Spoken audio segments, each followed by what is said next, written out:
Eh, chika. Eh, kuya, meron kayo escape. Eh, kuya, meron. Wala! Diba sinabi ko sa'yo kanina, king wala na kaming tinda.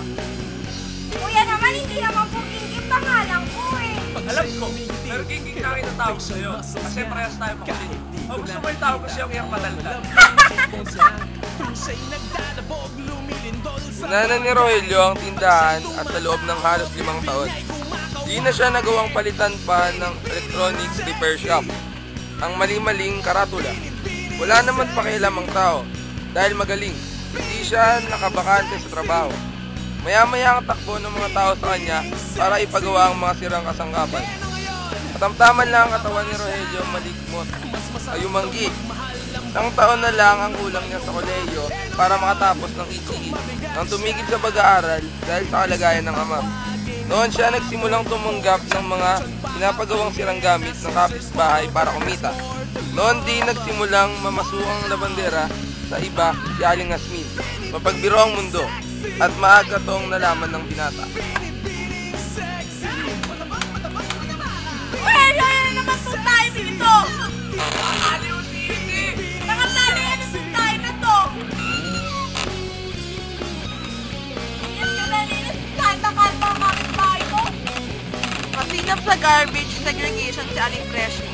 Lagi niya pinaghihiwalay ang basura nila ayon sa kung alin ang akuin at alin ang inipintang sa kapitbahay. Ultimo mga tuyong dahon, di pinapatawad. Nawalis na ito papunta kila Rogelio kahit nakapasong palmera lang naman ang halaman sa harapan ng bahay ng nabanggit.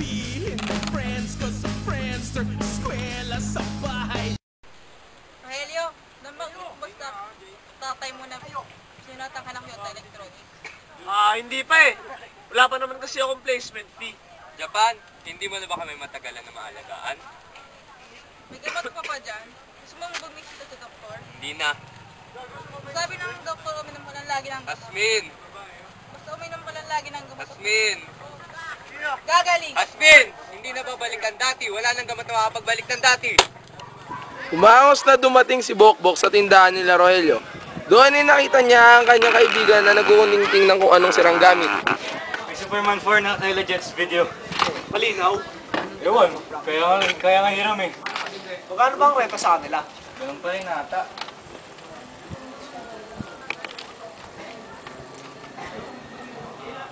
Ano ba yung sinisilip mo?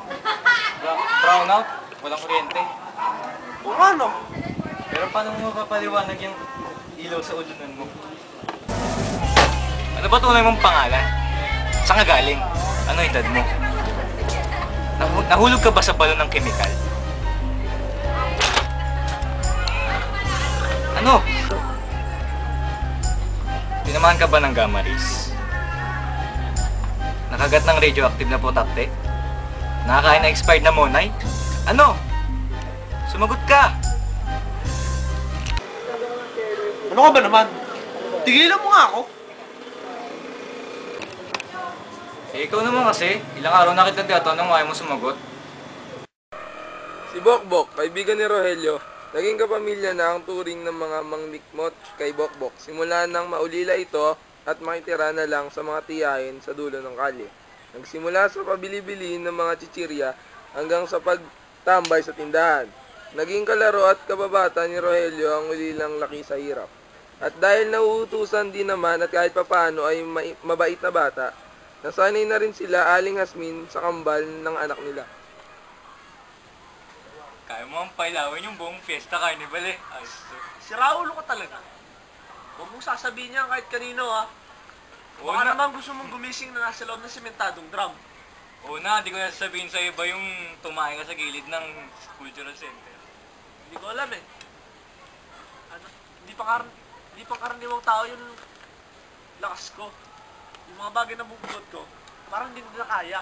At hindi ko alam ang kapaguran. Naman yun lang. Di ka pa nakakalipad? Na lumiliit, nawawala. O nilalabasan ng pulang ilaw sa mata para magpasabog ng maingay na tricycle. Sinubukan mo na kumain ng blade? Hindi ko pa alam eh. Pero meron pang iba. Meron sa kuryente. Ha? Kaya mo manguryente? Hindi. Parang may kuryente sa loob ng katawan. O parang lakas ng kuryente. Basta merong kuryente. Kung may kapangyarihan ka nga, pang sagip man ng buhay o pang pera, dapat ginagamit yan. Ano? Superhero? Adik ka ba? Pwede ba yun? Bakit hindi? Hindi mo naman kailangan ng lisensya o diploma para lumipad, oh. Ano ka? Hilo? Napakalaking responsibilidad kaya nun. Na tinalikuran mo agad. Sinabi ko lang naman na mas malakas ako sa ibang tao. Ano bang mali ko sa pakikipaglaban? Sinasabi ko lang, gamitin mo yung lakas mo sa pagtulong. Ba't ka tumutulong sa mga nadadapa? Kasi ikaw si Rogelio. Kasi kaya mo. Yun eh. May lakas ka para itama ang mali. Para tumulong sa mahihina. Sige, gusto ko tumulong. Pero kung ano lang yung kaya ko, ha? Pero teka, ano nga ba yung kaya mo? Sa gitna ng usapan ng dalawa ay nakarinig sila sa kalsada ng kahulan ng aso at mga nagtatakbuhang kalalakihan na parang may hinahabol. Inilawit ni Rogelio ang ulo sa bintana ng shop at nakita niya ang isang alay na nasa dulo ng humahabol. Tulong, mga kapitbahay! Game!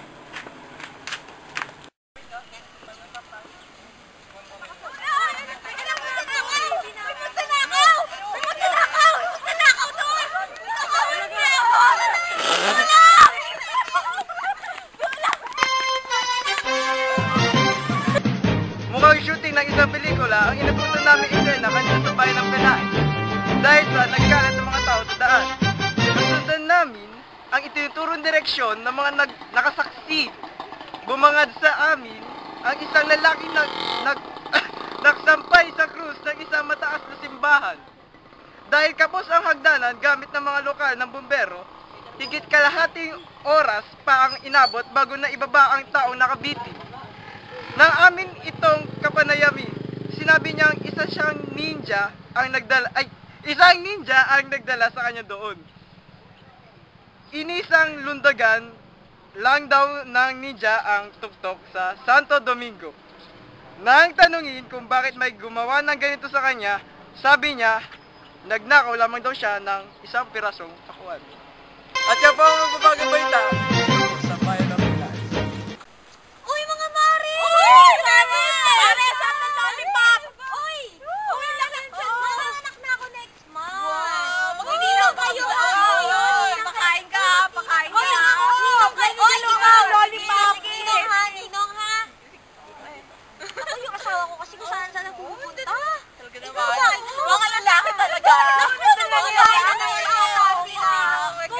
kumain, nagdodota.